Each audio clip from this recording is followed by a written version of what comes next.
Quero saudar a amada igreja com a paz do Senhor, amém? Abra sua Bíblia em Isaías 43 e versículo 13.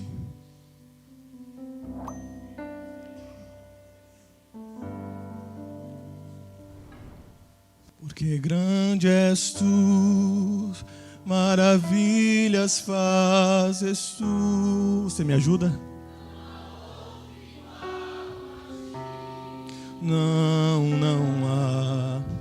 Não há outro igual a ti, porque grande és tu, maravilhas fazes tu.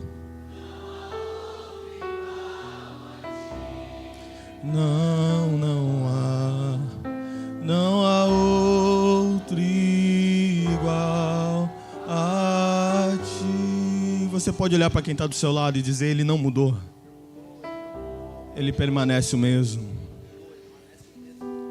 Não, irmão, fala com convicção, irmão, senão ele não vai acreditar. Fala: ele não mudou. Ele continua o mesmo. Ontem, hoje e será eternamente. Vamos mais uma vez. Porque grande és tu, maravilhas fazes.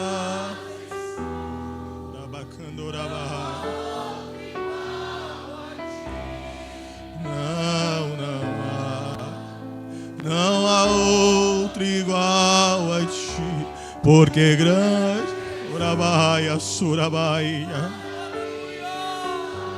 a glória é tua, Jesus. Recebe a adoração da tua igreja.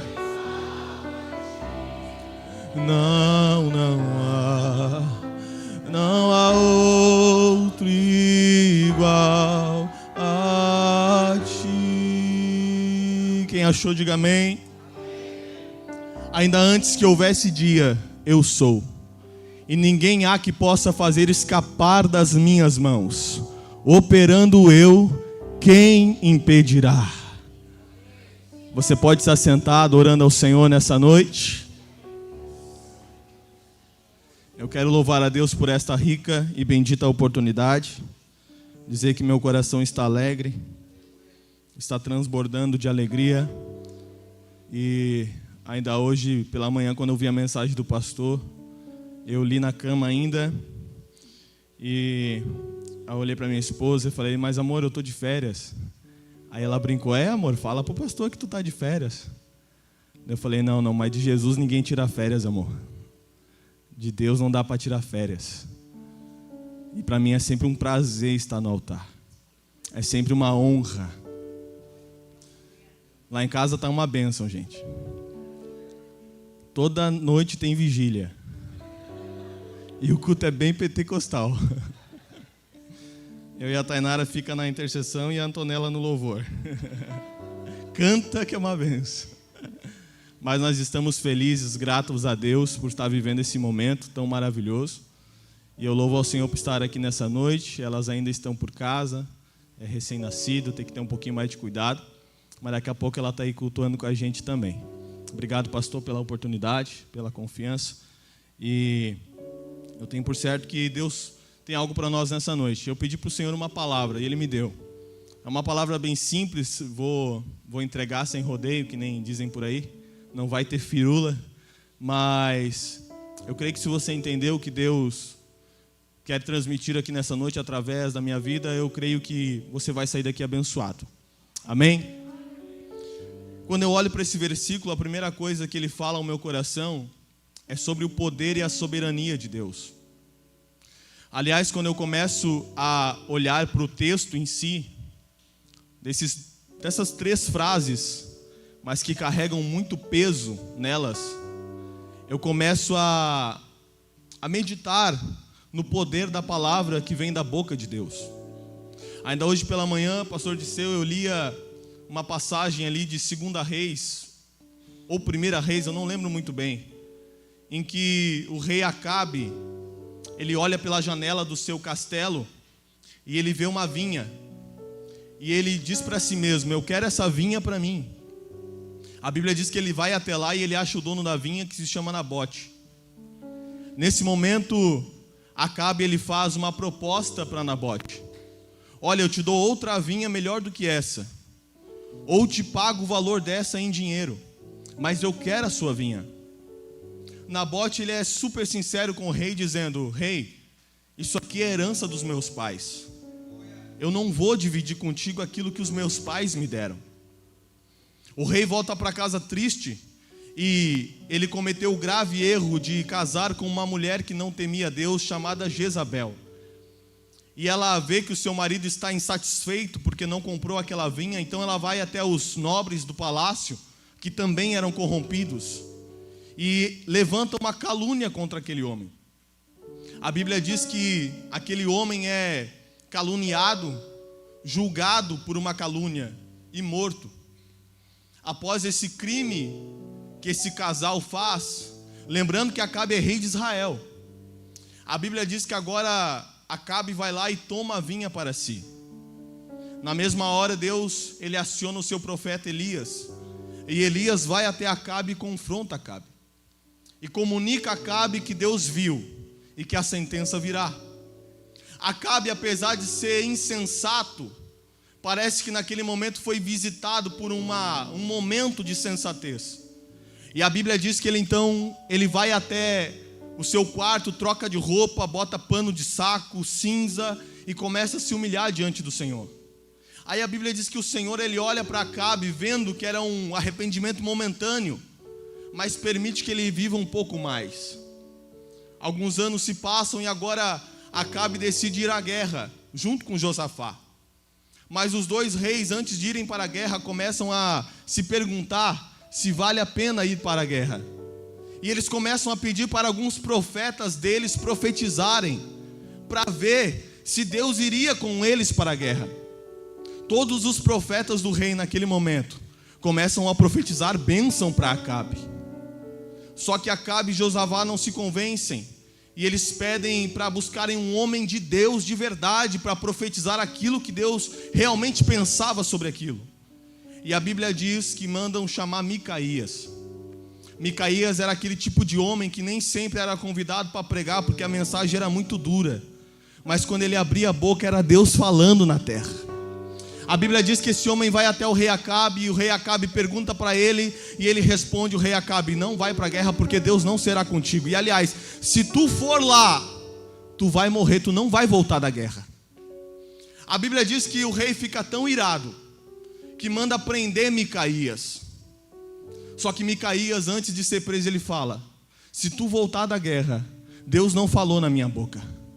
A Bíblia diz que Acabe vai para a guerra, e Acabe decide botar o outro rei na frente da linha de batalha, e manda Josafá ir para a guerra dentro do carro do rei, para combater. E Acabe, tentando dar a volta naquilo que Deus falara para ele, daquela sentença, Acabe vai lá, se disfarça de soldado comum e entra na batalha. Pois a Bíblia diz que no meio da batalha, um arqueiro monta uma flecha no seu arco, olha para cima e dispara a flecha. Aquela flecha, ela sobe a princípio na mente daquele arqueiro sem um endereço, mas a Bíblia diz que quando aquela flecha desce, ela atinge o único lugar da armadura de Acabe que tinha um espaço em aberto, e fere Acabe. E o texto diz que no fim do dia Acabe estava morto, porque quando Deus fala, ele não brinca. Eu olhava para esse texto e dizia: meu Deus, como é real quando Deus fala, ele cumpre. Como é verdadeira a palavra do Senhor. Eu me lembrava também de Pedro. Pedro, ele pescou a noite toda. Na parte da manhã, ele encosta o barco na areia, cansado, pronto para ir para casa descansar, e com certeza desanimado. Após uma noite de trabalho, ele não tem o resultado que queria. Mas aí Jesus está na beira da praia e conversa com Pedro e fala: Pedro, você vai voltar lá e vai lançar a rede novamente. Pedro, ele olha para Jesus e fala: Senhor Jesus, nas minhas palavras aqui de pregador, eu tenho certeza que se eu for assim, no mesmo lugar, com a mesma rede, com o mesmo barco, com as minhas mesmas habilidades, no dia de hoje, não vai dar em nada. Mas como tem uma palavra do Senhor sobre essa ordem, eu vou voltar. A Bíblia diz que Pedro volta, e quase que o barco afunda de tanto peixe que aquele homem pegou. O que é que mudou? Mudou porque tinha agora uma palavra do céu sobre a pescaria de Pedro. Em outro momento, Pedro está no meio da tempestade, todos achando que vão morrer. Jesus não está no barco. Aí ele vem chegando no meio da tempestade caminhando. Quando ele se aproxima do barco, alguém grita: é um fantasma. Aí Jesus: gente, não é um fantasma, sou eu. Aí Pedro, como sempre, um cara corajoso, inovador, a cabeça pensante do grupo, ele diz: Senhor, se é tu mesmo, fala para eu ir ter contigo sobre as águas. Gente, Jesus não calcula. Jesus não faz assim, ó, para ver se o vento dá. Jesus, ele nem pensa. Ele só libera uma palavra, e a palavra que ele diz é: vem. A Bíblia diz que Pedro bota um pé para fora do barco, e quando ele pisa na água, parece que ele está pisando no vidro, pastor. Ele tira o outro pé de dentro do barco, e quando ele pisa na água, parece que ele está pisando agora num porcelanato, e começa a caminhar sobre as águas, e vai indo em encontro a Jesus. Tudo pelo poder de uma palavra que foi liberada da boca de Deus. Mas o mesmo Pedro, tem um dia que Jesus está dizendo: eu vou para a cruz, eu vou ter que morrer, eu vou ressuscitar no terceiro dia, as minhas ovelhas vão se dispersar, tem um entre vós que é um diabo, que vai me trair. E Jesus começa a explicar. Pedro, ele enche o peito e diz: Senhor, eu não vou te trair, aliás, eu vou dar a minha vida pelo Senhor. Pedro, ele olha para Jesus com toda aquela convicção, com toda aquela certeza que com o peito dele ele vai segurar aquilo que ele está falando. E Jesus olha para ele e diz: Pedro, antes do galo cantar 3 vezes, tu já vai ter me negado 3 vezes, meu filho. E dito e feito, a Bíblia diz que antes que o sol nascesse, antes que o galo cantasse, Pedro já tinha negado Jesus 3 vezes. Porque em nenhum momento Jesus falou para ele não negar, ou falou para ele tentar segurar alguma coisa no peito. E é assim com a gente. Tem dia que a gente ouve a palavra de Deus e não crê. A gente tem a certeza de Deus que Ele vai fazer e não acredita. Mas de repente uma ideia nossa, a gente acha que vai dar certo e quer sustentar com a força do nosso braço, e Deus não está ali. Então eu refletia sobre o poder de uma palavra quando ela é liberada. Esse ano passado eu passei um momento muito difícil nas minhas finanças, muito difícil. E com todas as coisas que foram mudando, a minha esposa engravidou, e eu na corretagem, sem vender. E vocês sabem que hoje quem trabalha com vendas ou vende, come, ou literalmente não come, porque tem que vender para as coisas andar. E o ano virou em nada, e nós empurrando do jeito que dava, usando todos os tipos de recurso para continuar tocando um barco. Aí chegou no meu limite, um mês, eu estava com 10 mil negativo, pastor. Não sabia como ia fazer. Já tinha feito empréstimo, já tinha pedido ajuda, já tinha feito de tudo. Tudo que começava a engatinhar caía, não dava certo. Aí eu comecei a clamar, comecei a falar com Deus, comecei a pedir socorro. Aí numa segunda-feira, aqui no encontro do ciclo de oração,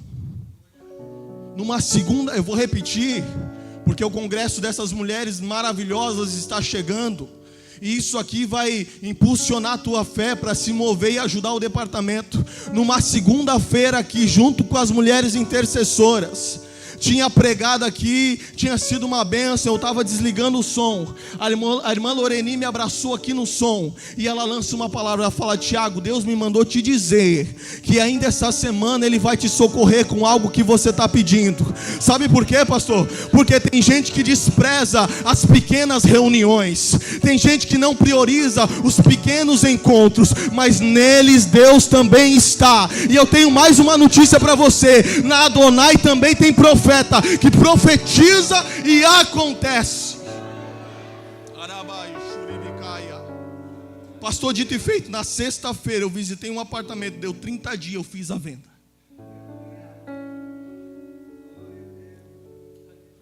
Passou mais alguns dias, e eu ainda com algumas coisas pendentes. No chá das mulheres intercessoras, mistério de Deus. A irmã Lorena levanta do altar, me abraça aqui. Nós estávamos regulando o som para começar o culto. E ela em lágrimas olha para mim e diz: filho, Deus mandou te dizer que está chegando provisão mais para a tua casa. E antes que você ache que vai chegar, ela já vai ter chego, porque Deus está de olho em você. Eu nem reagi àquela palavra, mas eu tinha certeza que Deus estava no negócio. Dali uns dias veio o atendimento, veio a negociação caiu várias vezes, mas dentro do meu coração eu sabia que tinha uma palavra sustentando o meu milagre e ia acontecer. Olhe para quem está do seu lado e diga: quando Deus fala, não, fale com convicção. Quando Deus fala, quando Deus promete, a palavra dele não cai por terra.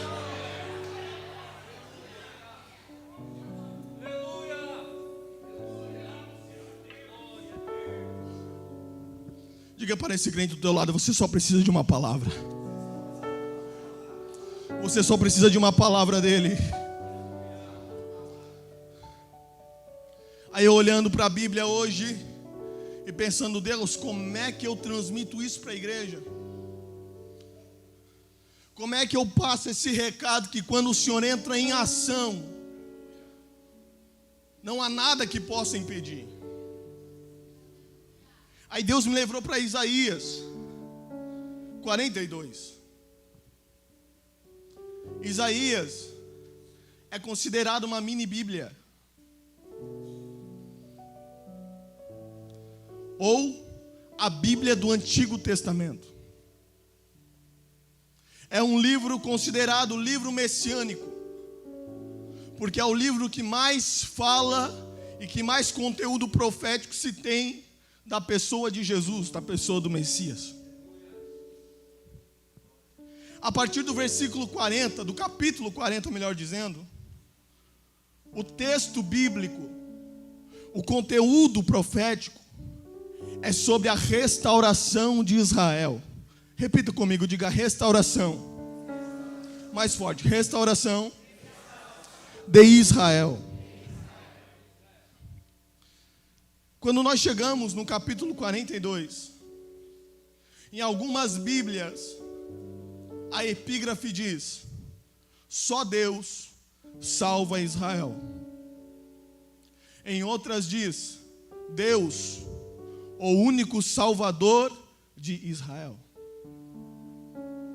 Quando começa o capítulo, versículo 1, Deus, ele começa a trazer, através da boca de Isaías, as promessas de restauração e de reforma de Israel. No capítulo 2, versículo 1 está escrito: eis aqui meu servo, a quem eu sustento, meu eleito, em quem minha alma se deleita. Eu tenho, 43. Só um minutinho. É o 43, perdão. Porém agora assim diz o Senhor que te criou, ó Jacó, aquele que te formou, ó Israel: não temas, porque eu te remi, eu te chamei pelo teu nome, tu és meu. O versículo 2 é conhecido: quando passares pelas águas, elas não te afogarão, quando passares pelos rios, eles não te submergirão, quando caminhares pelo fogo, tu não serás queimado, nem a chama acenderá sobre ti, porque eu sou o Senhor teu Deus, o Santo de Israel, teu Salvador. Eu dei o Egito por teu resgate, a Etiópia por ti, visto que tu fosse precioso aos meus olhos. Tu tens sido honrado e eu tenho te amado, por isso darei homens por ti e povos pela tua vida. Então o capítulo 43, ele começa com Deus declarando para Israel: eu vou te remir, eu vou te levantar, eu vou te restaurar. Deus, ele está olhando para a nação de Israel e está profetizando, está declarando, está assegurando que ele entraria em ação pela nação de Israel. Aí quando chega no versículo 13, coloca para nós, ali está escrito: ainda antes que houvesse dia eu sou, e ninguém há que possa fazer escapar das minhas mãos. Operando eu, quem impedirá?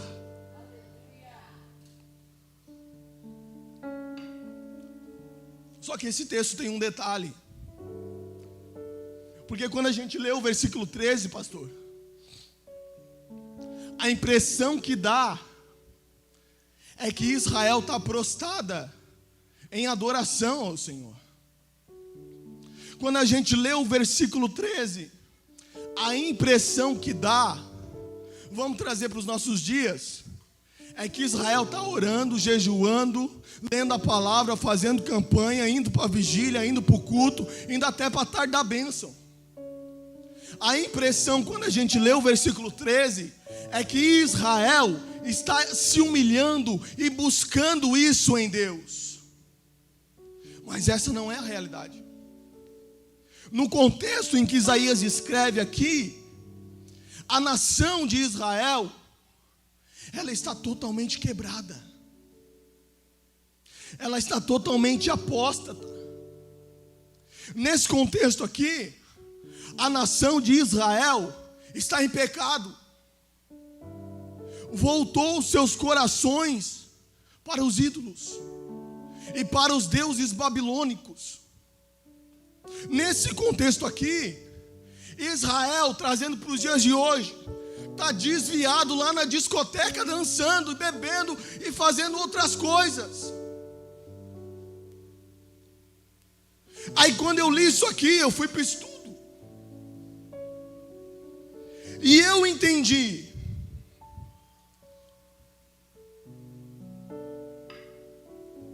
que quando Isaías escreve esse versículo aqui, tão poderoso, não é sobre Deus fazendo Israel triunfar na terra, é sobre Deus triunfando sobre o pecado de Israel.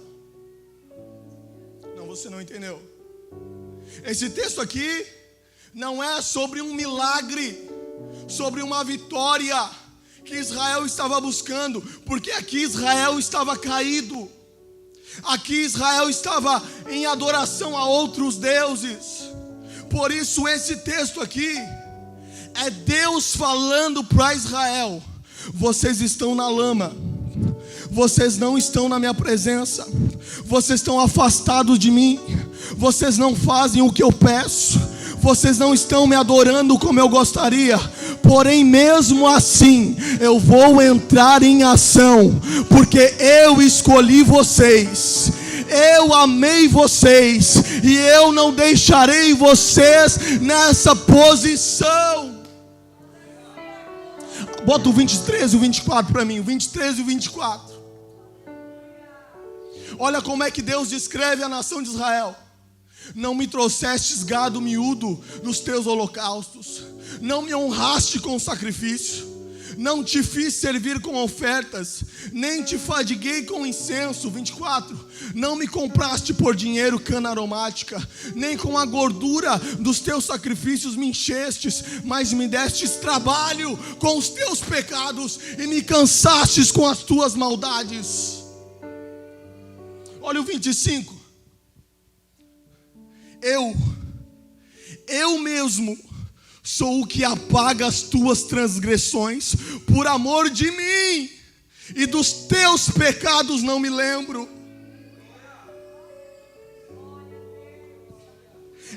É Deus dizendo assim: eu tenho amor à minha palavra, eu tenho amor às minhas promessas, eu tenho amor ao meu projeto na tua vida. Por isso eu não te deixarei prostrado, por isso eu não te deixarei no pecado, por isso eu vou restaurar a tua vida.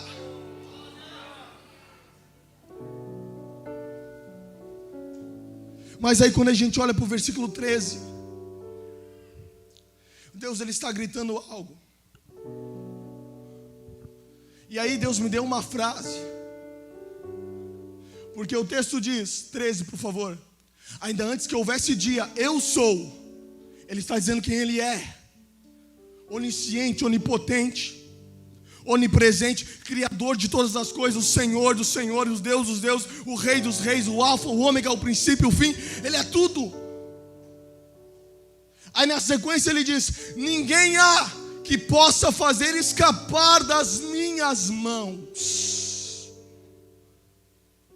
Aí ele conclui com uma pergunta que já tem resposta. Operando eu, quem impedirá? Para você entender, eu vou simplificar. Deus está olhando para Israel, caída, frustrada, desgraçada, e está dizendo assim: eu vou te levantar, eu vou te restaurar, eu vou te transformar. Por quê? Porque eu sou antes do dia acontecer. E quando eu entrar em ação, ninguém impedirá, porque ninguém escapa das minhas mãos. Deus me deu uma frase, pastor, e a frase é: abraça o processo, porque Deus vai transformar você. Você não tem escolha, você não tem para onde correr, você está nas mãos de Deus, e Ele fará uma obra na sua vida.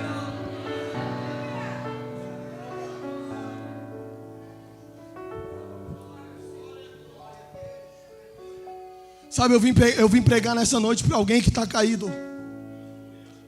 Eu vim pregar nessa noite para alguém que está frustrado. Eu vim pregar para alguém que se olha no espelho e diz: para minha vida não tem solução. Eu vim pregar para alguém que está num vício e não consegue sair, e está dizendo: eu vou morrer nesse vício. Eu vim pregar para alguém que está no pecado, na imoralidade sexual e não consegue se libertar. Eu vim pregar para alguém que já não tem mais força, pastor, de se levantar. Aí a voz de Deus nessa noite é: ainda antes que houvesse dia, eu sou. Ninguém há que possa fazer escapar das minhas mãos. Eu operando na sua vida.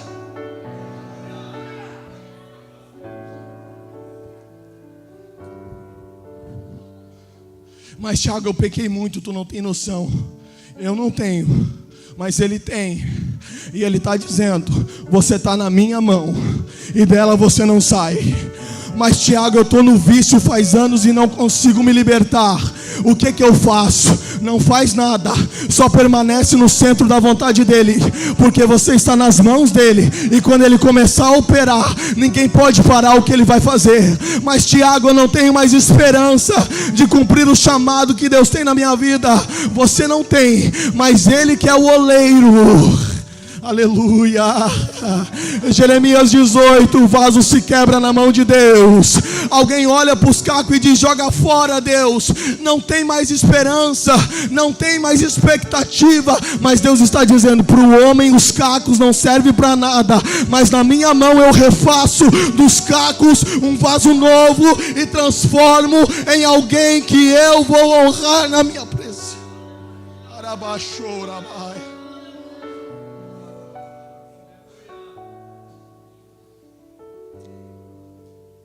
Mas sabe qual que é o problema?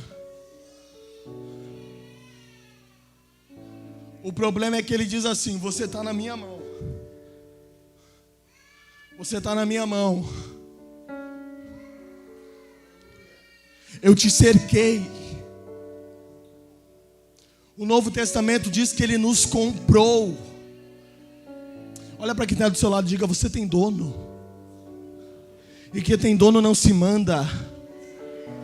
Fala, não, você tem dono. Você foi selado, comprado. Só que qual que é o problema? Ele falou assim: ó, você está na minha mão. Eu tenho você na minha mão. E eu operando, ninguém impedirá. Aí você mesmo tenta impedir.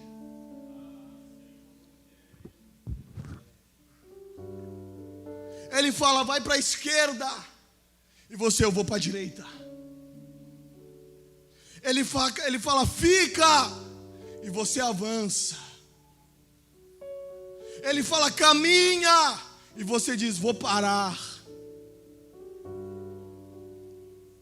Enquanto eu escrevia na minha casa um esboço para entender melhor, Deus dizia para mim, Tiago, o problema é que tem gente fugindo do processo. Gente que acha que transformação, restauração, que os planos de Deus acontecem num estralar de dedos e não querem passar o processo para viver o propósito. Irmão, eu quero que você entenda nessa noite que você está na mão de Deus e Ele está trabalhando em você. Você está na mão de Deus e Ele está fazendo o que lhe apraz. Você está na mão de Deus, então o diabo não te toca. Você é dele, mas você precisa deixar Ele trabalhar na sua vida.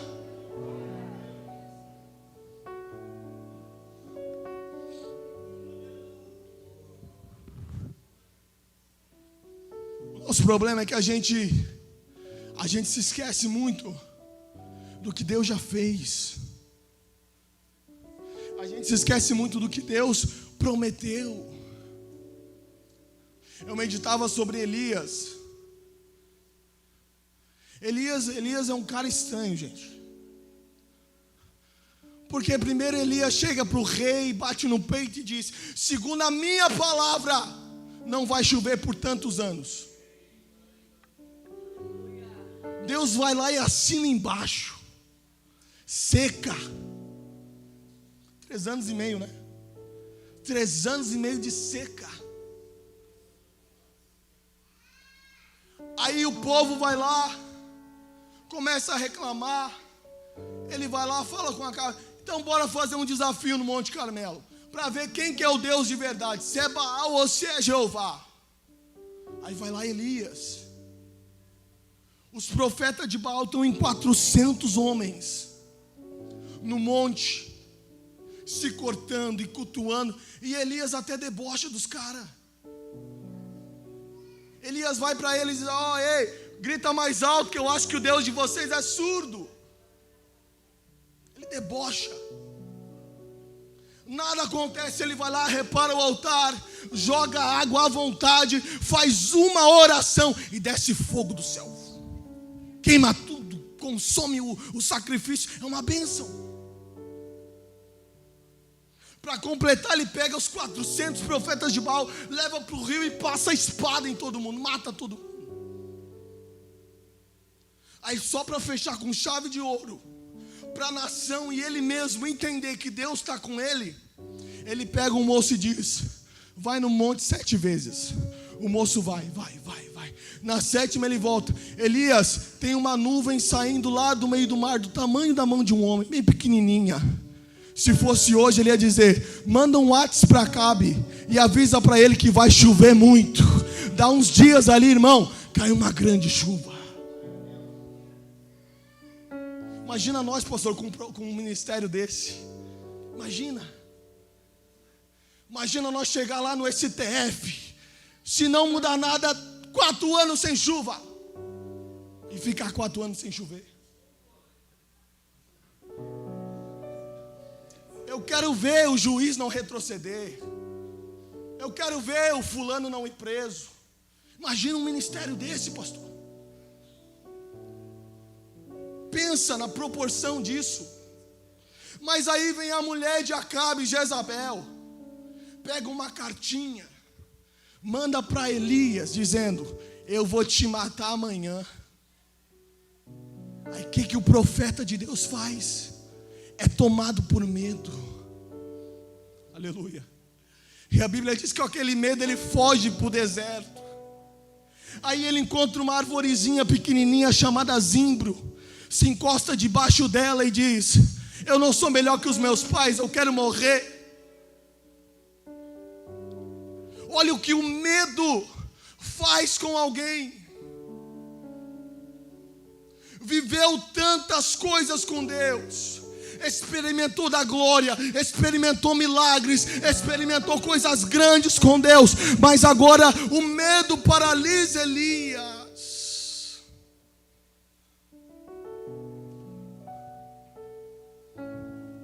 Aí vem o anjo, toca em Elias. Elias, acorda. Tem aqui pão e água, toma. Elias come, bebe, volta a dormir. Porque tem pão que é para você descansar, irmão. Tem momento que você está cansado, você não quer morrer, não quer desistir, não quer deixar o ministério, não quer abandonar a família, não. Você só precisa descansar. Aí Elias dorme um pouco, daqui a pouco o anjo acorda ele de novo. Elias, acorda, tem mais pão e água. Levanta, come e caminha, porque longa será a tua caminhada. A Bíblia diz que ele levanta, come, e na força daquela comida ele caminha 40 dias e 40 noites no deserto, porque era pão e água do céu.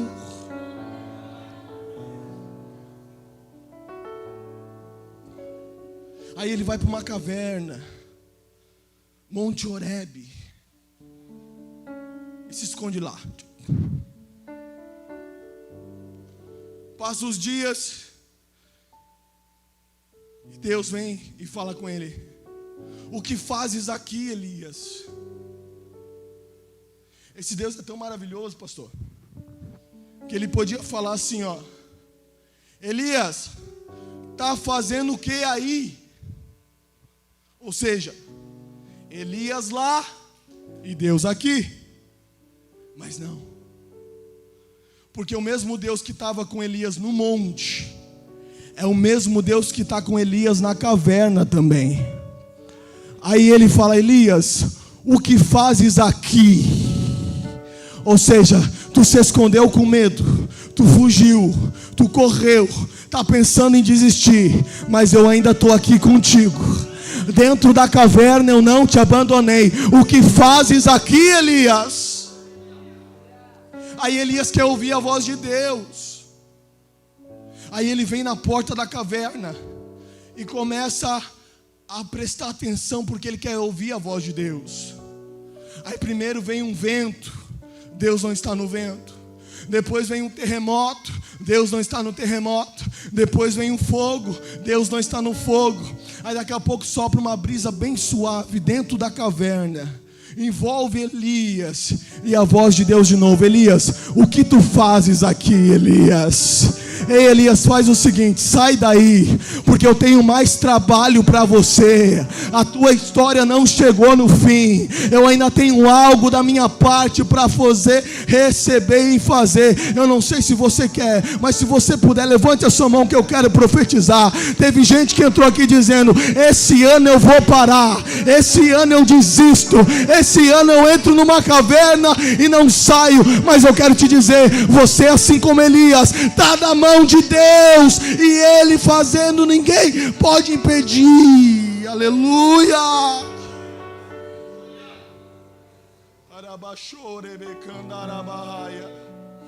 Você pode levantar as mãos por alguns segundos. Levante a mão por alguns segundos. Urabaia, sora mandarabaia. Sinta o toque de Deus na caverna que você está. Você não vai morrer nessa situação. Você não vai parar esse ano. Deus está dizendo: você está nas minhas mãos. E quando eu começar a operar na sua vida, ninguém vai impedir. O inferno não impedirá. A política não impedirá. Nada vai impedir o meu agir na tua vida.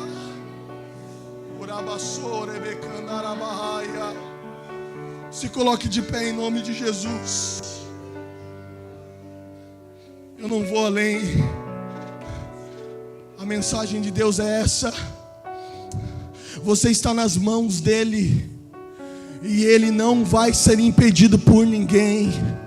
Nada vai parar o agir de Deus na tua vida. Nada vai parar o agir de Deus na tua história. Ele olhou para a nação de Israel caída, fracassada no pecado, e mesmo assim disse: eu vou restaurar, vou levantar, vou transformar e vou usar para a minha glória. E Ele diz o mesmo para você nessa noite.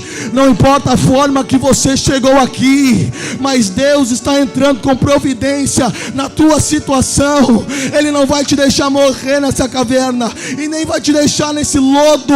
Ele entrará com providência.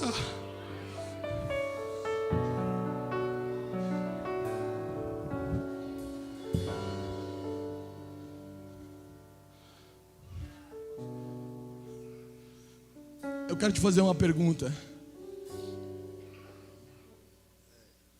Qual é o processo que você precisa passar?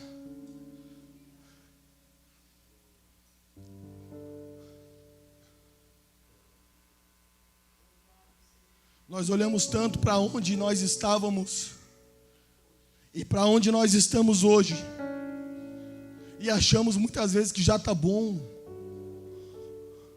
ou que Deus nos trouxe até aqui para morrer assim.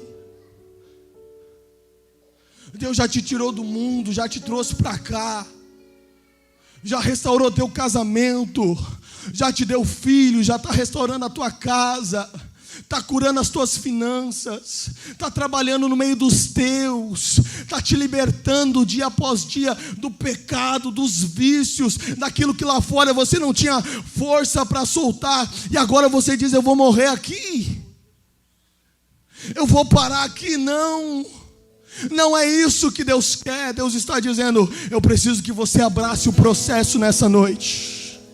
Eu preciso que você abrace o meu trabalhar nessa noite. Eu preciso que você abrace a minha proposta nessa noite. Talvez a proposta dele ainda te confronta. Você ainda vai ter que renunciar a alguma coisa. Você ainda vai ter que abrir mão de um tempo que você tinha para outra coisa e agora precisa ser dele. Eu não sei, mas Deus está dizendo nessa noite: você está nas minhas mãos e eu vou começar a agir.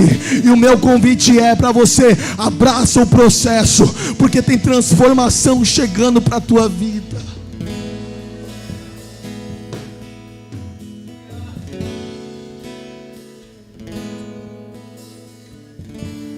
Eu não sei como você chegou aqui nessa noite, mas eu quero orar por alguém que quer abraçar o processo hoje. Eu quero orar por alguém que está olhando para Deus e está dizendo: Deus, eu entendi que eu estou nas tuas mãos, e eu entendi que não vou poder impedir o teu trabalhar. Por isso, nessa noite, eu me rendo a ti e te digo: eu quero viver a tua vontade. Tem alguém aqui assim? Eu te convido a vir para frente, que eu quero orar. Não há tempo para perder. Você que entrou dentro dessa casa nessa noite, você que entrou dentro dessa igreja, e você talvez quebrou a sua aliança com Deus outra hora, você se afastou da presença de Deus, ou talvez você nunca conheceu Jesus Cristo de verdade. Nessa noite Ele está te fazendo um convite. Eu quero novamente pegar na tua mão, te colocar de pé e caminhar contigo. Tem alguém aqui que gostaria de reatar a sua aliança com Deus? Levante a sua mão assim. Temos alguém aqui que gostaria de reatar com Deus, aceitar a Jesus como seu único e suficiente Salvador? Nós temos um irmão aqui. Alguém pode abraçar? Temos mais alguém? Temos mais alguém? Eu gostaria de orar por você. Você que está afastado, vem, meu filho. Alguém abraça ele ali, por favor. Espírito Santo de Deus. Urabachou, urabaia. Irmão, você não está dando glória porque você não quer. Aleluia.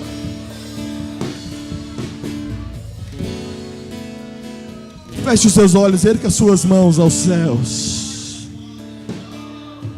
Senhor Jesus, Tu és o mesmo ontem, hoje e será eternamente.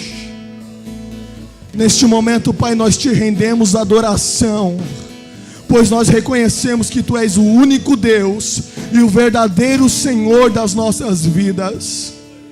Pai, nesse momento nós queremos colocar essas vidas que aqui na frente estão, Pai, para, Senhor, que o Senhor possa derramar da Sua misericórdia, Pai, e da Sua graça sobre todos nós. Pai, que a partir de hoje haja uma nova história, Pai, haja um novo começo, Que a partir de hoje, Pai, o teu agir e o teu trabalhar seja entendido por nós, para que venhamos, Pai, nos render a Ti e viver a Tua vontade. Pai, em nome de Jesus, aonde houver um demônio, Pai, aonde houver um espírito maligno, Pai, amarrando alguém, perturbando alguém, em nome de Jesus nós declaramos, Pai, que haja libertação no nome de Jesus, Pai. Senhor, onde houver uma enfermidade agora, Senhor, vem com cura, Senhor, para a glória do Teu nome, Pai, nós Te pedimos, Senhor, em nome de Jesus. Abrace alguém nesse momento, abrace alguém nesse momento, abrace alguém nesse momento, diga para ele: Deus está entrando com providência, Deus irá agir na tua vida, Deus irá agir na tua casa, Deus irá agir no teu trabalho, Deus vai agir na tua saúde, Deus vai trabalhar na tua vida financeira, no teu ministério, nos teus parentes, nos teus filhos, nos teus netos, em toda a tua casa. Diga para ele: Orabassore becanda arabahaia, Uramanda arabassuri bicaia. Deixa a presença de Deus te tocar aí onde você está. Orabacante, orabahaia.